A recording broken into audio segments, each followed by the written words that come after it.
beberapa kali berkunjung ke rumah Pak RT Pasren. Beberapa kali, tapi selalu tutup rumahnya dan sulit dihubungi. Beda dengan saksi yang lain, mudah banget. Berarti Bahkan ketemu ketua RW, saya pernah meminta bertemu Pak RT Pasren, tapi tidak bisa ketemu. berarti gagal ya intinya seperti itu. Nah kemudian Pak Dedi tadi menerangkan bahwa saksi Teguh di dalam YouTube-nya menerangkan bahwa tidak pernah melihat Sakatata, ya seperti itu. Dan itu saksi Teguh kemudian mencabut ya, benar ya seperti itu. Nah saya juga ingin menegaskan bahwa memang sebenarnya dari awal berkas perkara dan keterangan saksi Teguh menerangkan tidak pernah melihat Sakatatal ada di lokasi seperti itu. Nah sehingga saksi Teguh ini memang tidak dijadikan saksi dalam perkara Sakatatal. Itu fakta yang ada dalam berkas perkara dan putusan pengadilan gitu ya. Baik, saya jelaskan. Di channel YouTube saya, Saudara Teguh tidak menjelaskan masalah Sakatatal. Di channel YouTube saya, Saudara Teguh menjelaskan, dia sambil menangis bisa dilihat di situ, bahwa dulu di 2016 di BAP-nya dia pertama berkumpul di rumah Bu Nining, kemudian setelah itu Saudara Teguh membeli nasi kuning.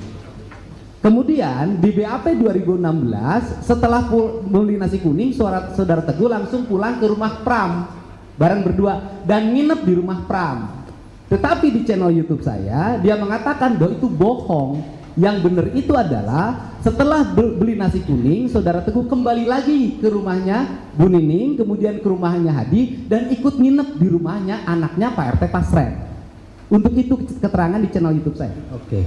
Kalau gitu saya juga ingin menegaskan ini dari saksi Teguh sesuai dengan BAP, kemudian sesuai dengan keterangan waktu di pengadilan yang terkait perkara dewasa, bahwa saksi Teguh mengaku pada hari Sabtu tanggal 27 Agustus 2016 jam 21 sampai jam 23 acara bakar-bakaran ayam bersama terdakwa Sudirman,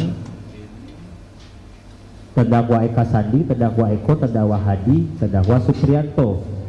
Nah, hal itu diterangkan oleh saksi Teguh karena ada satu orang laki-laki meminta saksi Teguh untuk menerangkan hal yang tidak sesuai faktanya, yang mana saksi Teguh menerangkan seseorang itu adalah pengacara bernama Yogi, yaitu pengacara dari terdakwa. Apakah itu benar? Tidak itu.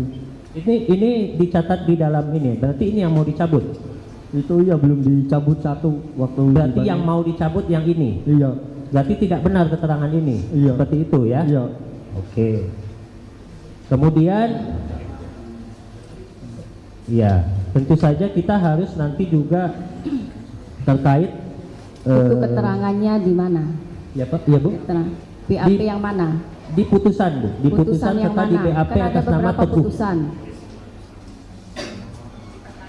Putusan Ada 3 nomor putusan. 4, putusan nomor 4 2017 atas nama saksi Teguh Wijaya. Di sana saksi Teguh menerangkan seperti itu. Oke. Nah, kemudian ini mungkin kita langsung ke pokok permasalahan saja ya Pak Teddy dan Pak Teguh, karena saya pikir ini sudah terlalu melebar kemana-mana. Karena menurut kami pada awalnya memang tim dari pemohon menyatakan bahwa ini adalah kecelakaan lalu lintas tunggal, tetapi mungkin dari sebagian besar apa yang Pak Dedi sampaikan, kami ingin menegaskan apakah Pak Dedi memang bisa menyatakan bahwa itu ada kecelakaan tunggal dan memang Pak Dedi menyaksikan sendiri atau bagaimana mengetahui sendiri ada peristiwa kecelakaan seperti itu. Nah, sebentar ya sebelum dijawab. Ini berdasarkan cerita, ya, bukan berdasarkan ia berada di situ. Jadi ya, makanya sebentar, gantian bicaranya. Dari tadi kami kan pasif ya, sekarang kami ingin bicara lah, ya. Jadi ini atas keterangan ini ada cerita dari orang yang bercerita, ya. Posisikan bahwa ini adalah saksi, bukan terdakwa.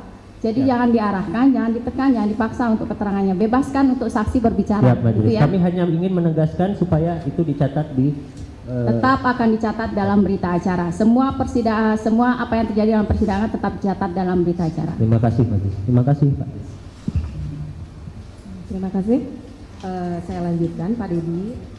Dalam hal ini sebagaimana yang disampaikan oleh majelis, artinya dalam hal ini Bapak adalah sebagai saksi de audito ya, ada testimoni de audito ya, artinya yang mendengar, mengumpulkan dan sebagainya. Artinya seperti itu, bukan saksi fakta yang pada saat kejadian ada di situ, baik itu ada di tempat kecelakaan di jembatan, kemudian kejadian di showroom, di belakang showroom, kemudian kejadian mengejar dan sebagainya, Bapak tidak mengetahui secara pasti.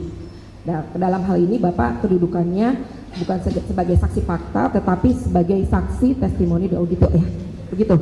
Nah, saya ingin tanyakan tadi terkait Bapak dengan ada panggilan ingin menyampaikan bahwa mencari tahu dari keterangan saksi gitu ya, itu kan di luar persidangan ya kan, artinya keterangan yang disampaikan oleh mereka itu tidak disumpah ya kan, artinya mereka bebas memberikan keterangan tapi itu tidak di bawah sumpah.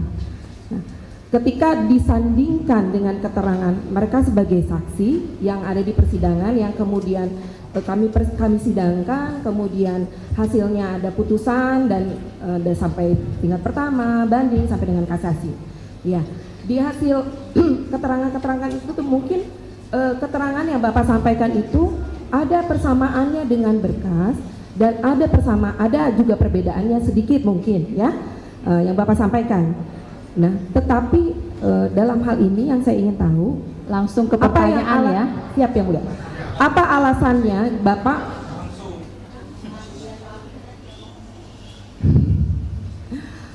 yang menjadi alasan Bapak untuk melakukan istilahnya sendirilah, maksudnya melakukan pemeriksaan atau pembuktian sendiri? Tidak, artinya kan perkara ini muncul itu setelah adanya SPDP masuk ke kejaksaan, kemudian penangkapan Peggy dan sebagainya.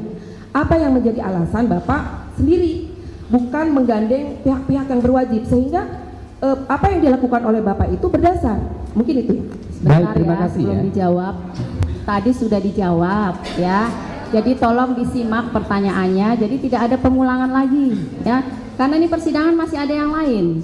Kalau kita cuma berputar di sini terus nggak akan selesai, gitu ya. Jadi tolong disimak. Begitu juga dengan kuasa pemohon, sama dua-duanya, kuasa pemohon maupun termohon, tolong disimak pertanyaannya. Jadi jangan ada pengulangan-pengulangan lagi, gitu ya. Baik, terima Silakan. kasih yang mulia. Saya hanya ingin lebih mendetail aja Bu, artinya tadi kan sudah memang mengatakan bahwa itu panggilan jiwa. Artinya maksud saya, kalaupun seperti ini kan, iya.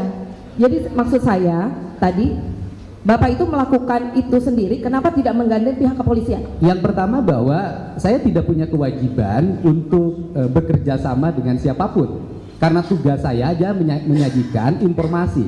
Informasi ini bisa digunakan oleh kuasa hukum, bisa digunakan oleh jaksa, bisa digunakan oleh penyidik.